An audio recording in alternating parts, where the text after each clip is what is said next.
75세의 아브라함을 하나님이 부르셨죠.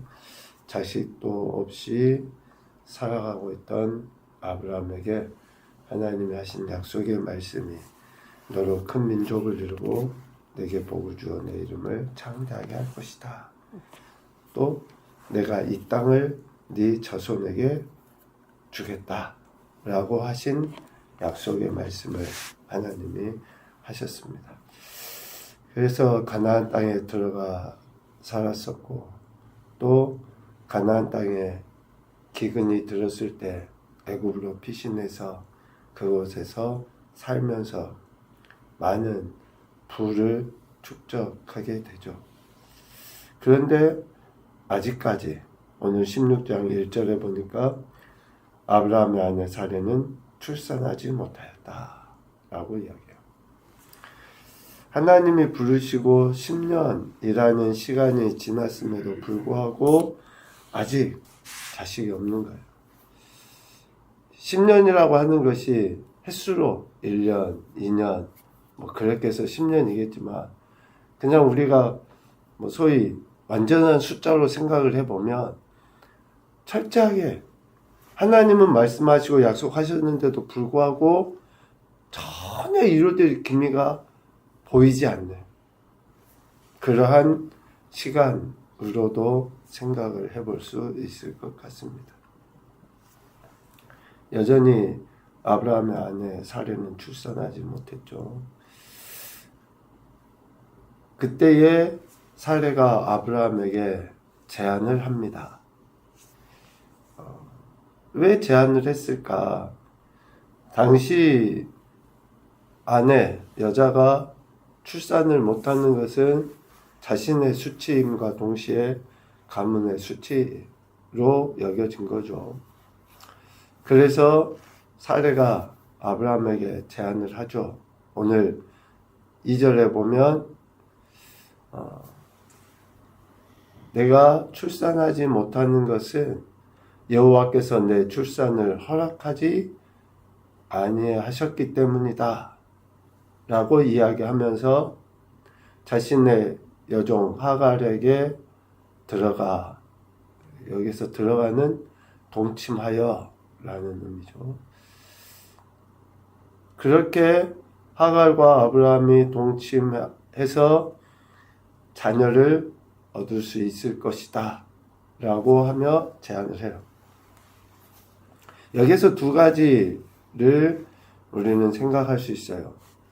사레는 자신이 출산하지 못하는 것이 하나님께서 그러니까 하나님이 허락하지 아니하셨기 때문에 출산을 못하는 것이다 라고 이야기하는 거죠.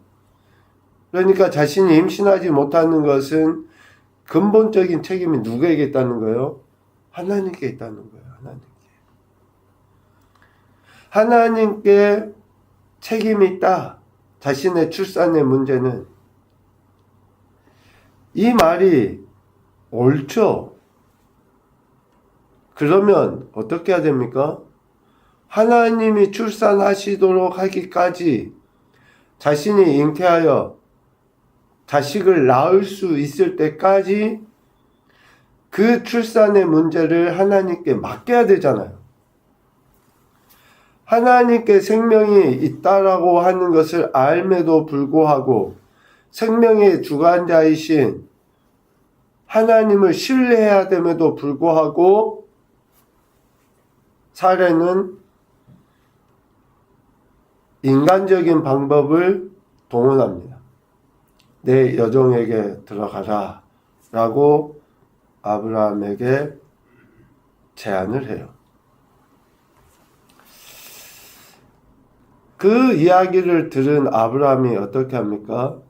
2절 말미에 아브라함이 사레의 말을 들으니라.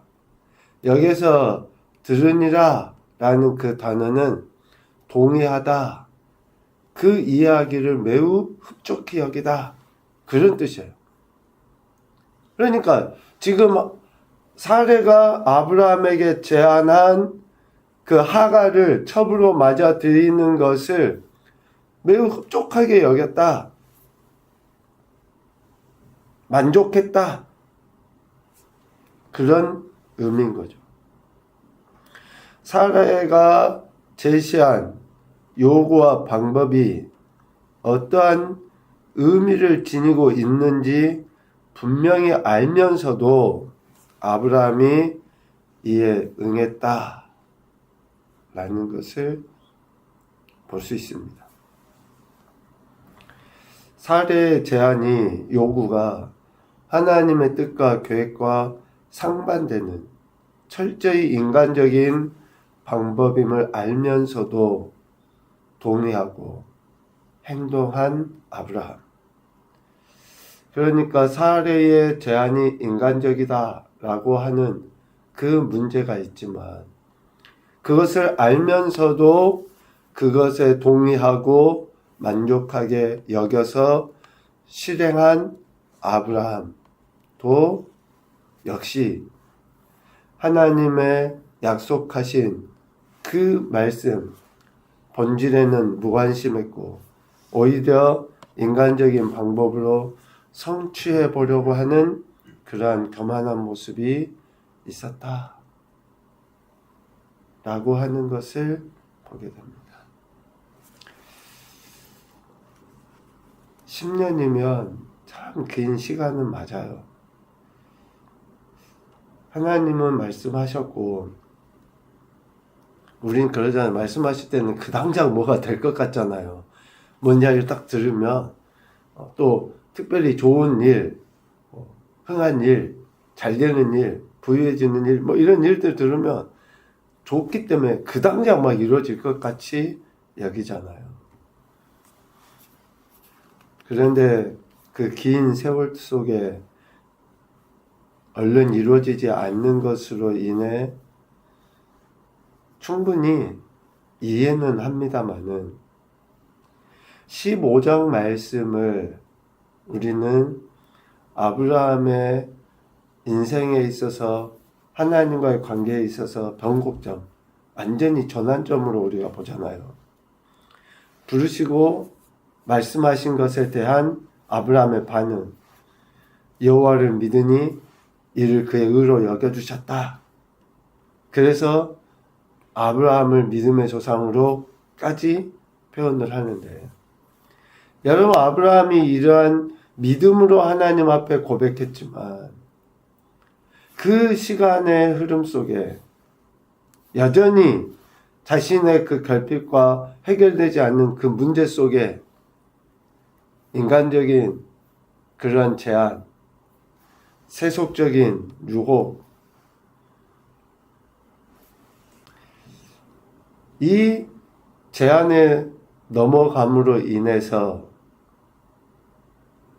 아브라함의 가정에는 심각한 문제, 불화가 생기게 됩니다.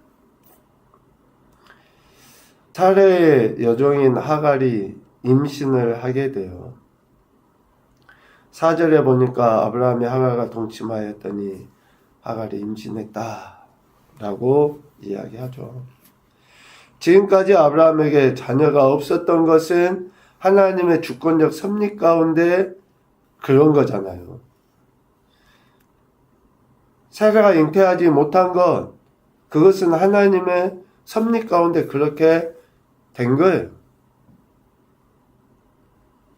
그런데 지금 아브라함이 하갈과 동침했을 때는 임신을 해요.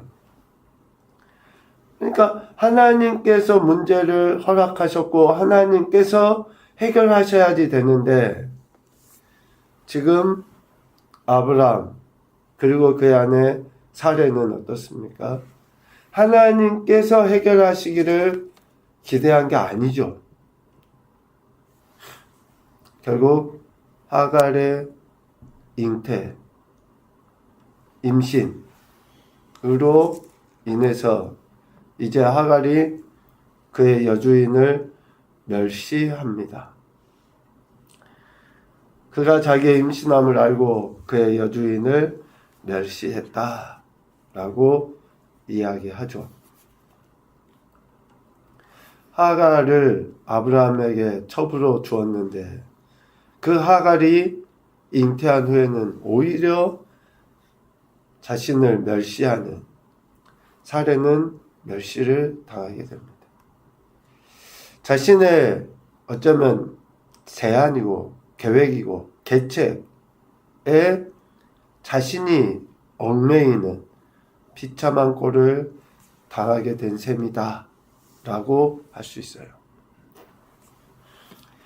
인간적인 방법에 가장 하나님의 뜻과 거스르는 인간적인 어떤 성취, 또 성공, 부, 명예 들의 마지막 모습을 지금 보여주는 거예요. 하나님의 약속의 말씀보다는 쉬운 방법, 인간적인 방법, 세속적인 것들로 인해서 무엇인가 얻으려고 하는 자들이 결국에 당하게 되는 그 수치, 하갈로부터 모욕과 멸시를 받게 되죠. 그럴 때 사례가 하갈에 대해서 어떻게 합니까? 하갈을 학대해요.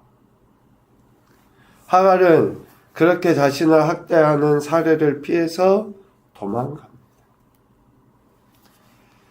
아니, 사례의 입장에서도 하나님 말씀이 이루어지지 않으니 이렇게 후손을 낳아야 된다라고 얼마든지 항변할 수 있잖아요. 또 하갈도 사례가 자신을 그냥 종이라고 해도 조금의 인격적인 것도 없이 생산의 목적을 위해서 아브라함에게 첩으로 내준 그런 취급을 받는 것에 의해 감정이 좀 상할 수도 있고 자신이 임신한 것을 의심될 수도 있잖아요. 이러한 어쩌보면 사소하다라고 여길 수 있는 그러한 인간적인 생각을 하나님께서는 불화의 모습으로 드러나게 만들어요. 결국 하갈은 사례를 피해서 도망가게 됩니다. 분열, 파탄, 깨짐. 하나님의 방법이 아닌 것은 결국 이렇게 돼요. 무리해서 스스로 갈라져 가요. 진리를 그릇되이 받아들이는 사람들은 스스로, 그러니까 자유도 없고 기쁨도 없고 감사도 없고